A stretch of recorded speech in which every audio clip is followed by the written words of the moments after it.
We're talking all about mastering ourselves this week. I beg your pardon? Mastering, Monty, not masturbating. Turn your hearing aid up. The Three of Pentacles is a card of developing skill and mastery in a specific field. Being really good at something, basically. Arthur Edward Waite says a sculpture at his work in a monastery. Compare the design which illustrates the Eight of Pentacles. The apprentice or amateur therein has received his reward and is now at work in earnest.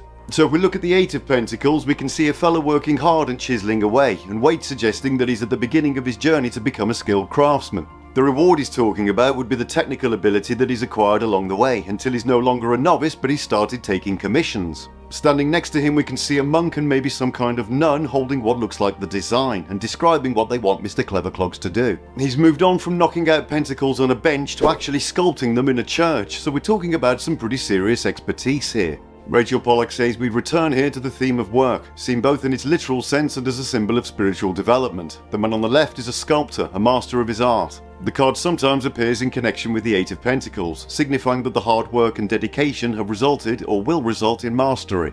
So we're looking at two different kinds of work with this one. On the surface we can obviously see the physical aspects, as illustrated by our expert hammering away with his chisel. Hello, I am Klaus, ich bin expert. I have come to carve pentacles into das church. The other kind of work we're talking about would be our own spiritual development, and in ritual magic that would refer to the Great Work. So who is this Great Work you keep banging on about? A brief history of the Great Work. The Great Work is a concept that originated in Hermeticism and has become an essential part of the Western esoteric tradition. The work itself describes the spiritual journey of humanity on the path to enlightenment and the liberation of the human soul from the unconscious forces that constrain it. 17th century occultist Eliphas Levi talked extensively on this subject. He said the Great Work is before all things the creation of man by himself, that is to say the full and entire conquest of his faculties and his future. It is especially the perfect emancipation of his will. The Great Work can be thought of as our true purpose in life, and the focus of Aleister Crowley's maxim, "Do what thou wilt shall be the whole of the law. Love is the law, love under will." Now I just wanted to mention that many of the quotes I come out with have a tendency to sound somewhat male-centric. This is just a symptom of the time that they came from, but of course they all apply to men and women alike. In fact, one of the defining characteristics of the Hermetic Order of the Golden Dawn was the fact that there was no distinction between the sexes, and many prominent members were women. When you bear in mind that we're talking about a magical order from the beginning of the 1900s, when Victorian values were ingrained into society and women travelled with a chaperone, I think that shows how forward-thinking they were. Anyway, I digress. The point is that we can take the Three of Pentacles as a symbol of mastering a craft and as a symbol of mastering ourselves.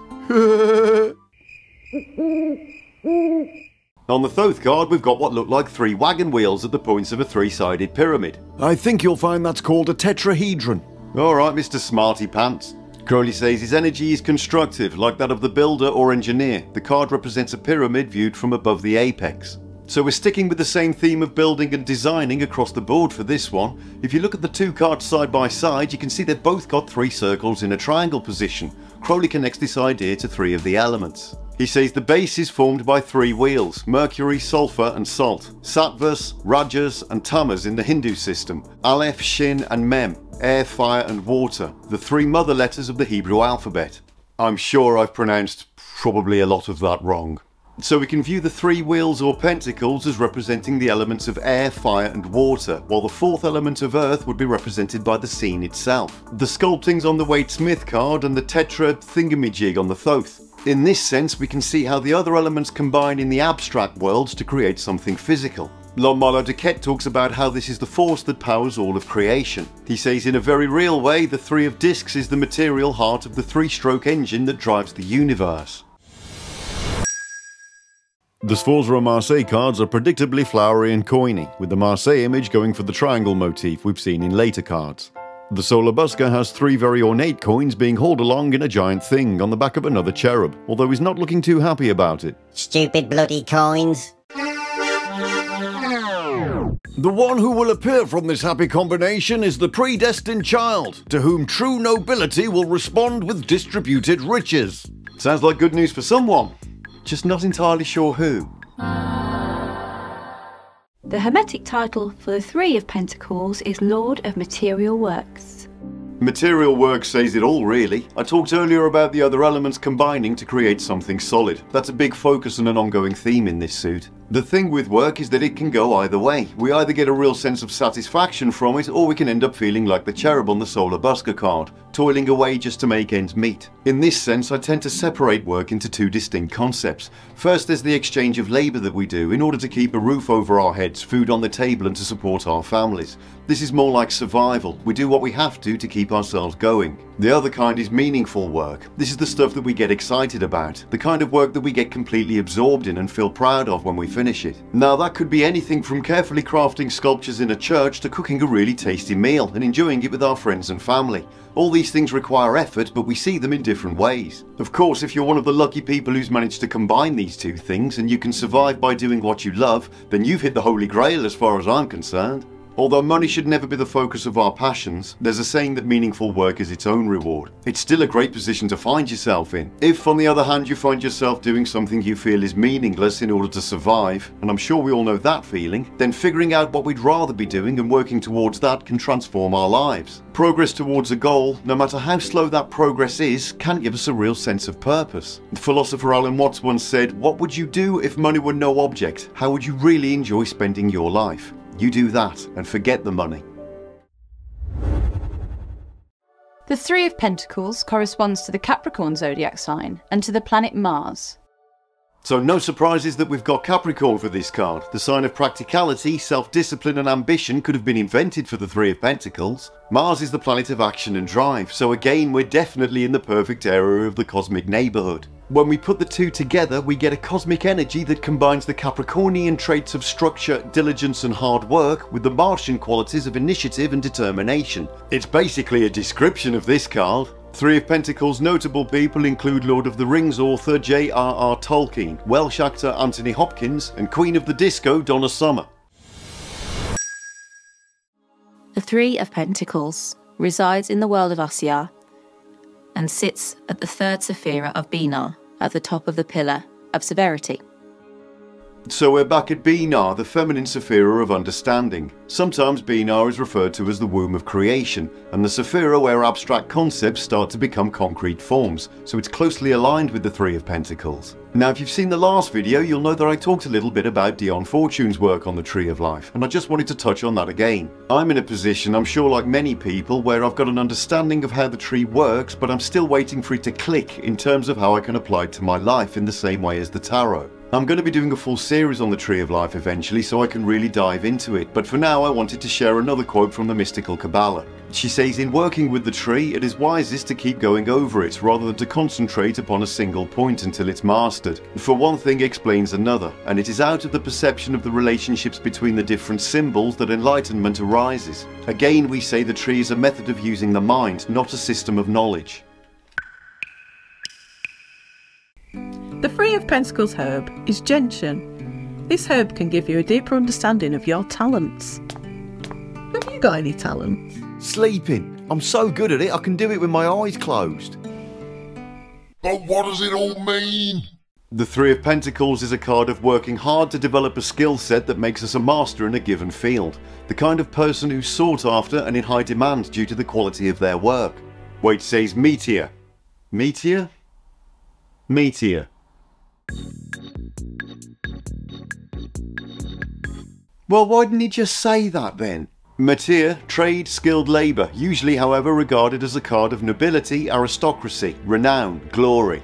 So as I said earlier, on the surface this card is all about being really good at something, and that can give meaning to our work. It also represents the end goal of the work we put in to reach that standard. In another life I was a music teacher, and I used to ask the kids what they thought was the most important part of becoming a good musician.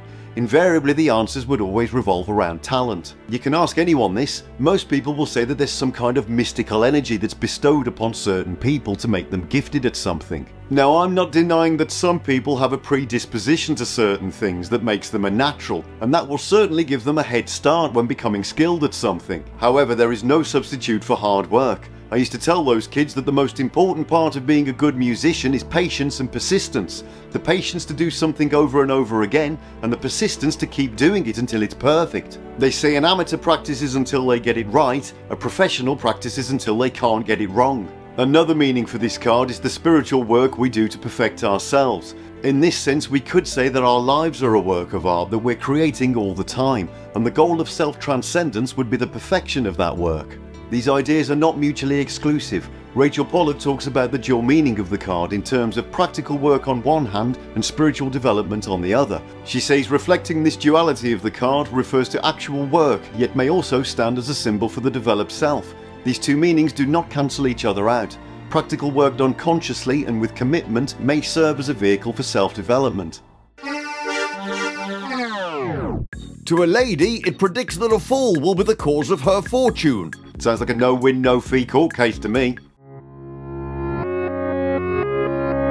When the Three of Pentacles turns up reversed, it can mean that the work is turning out to be a bit crap, and not quite at the level we'd expect from an expert. Waite says reversed mediocrity, in work and otherwise, puerility, pettiness, weakness. And so we're not talking here about someone who's just started their journey to mastery, but rather someone who thinks they've already made it, despite all the evidence to the contrary. This puts me in mind of the idea of people being promoted to the level of their incompetence. Whoever is in charge of planning the roadworks on English motorways would be a shining example of the Three of Pentacles upside down. Rachel Pollack says mediocrity, the work, physical or spiritual, goes badly, often from laziness or weakness.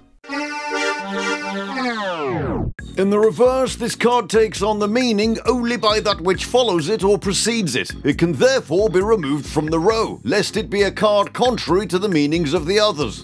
Well, I'm glad we cleared that up. So, am I right in thinking that Atahila's card is essentially meaningless? The big takeaway for the Three of Pentacles is finding what we love doing and becoming a master of it. We don't need to be particularly artistic to make that happen. Trust me, I can barely draw a straight line. But when we dedicate ourselves to something, it's inevitable that we'll reach that level eventually. I'm going to leave you with another quote from Alan Watts. He said, "After all, if you do really like what you're doing, it doesn't matter what it is, you can eventually become a master of it. It's the only way to become a master of something, to be really good with it." Just like I've always said, hard work and practice maketh the man. May the coming days bring you the satisfaction of a job well done. Until next time.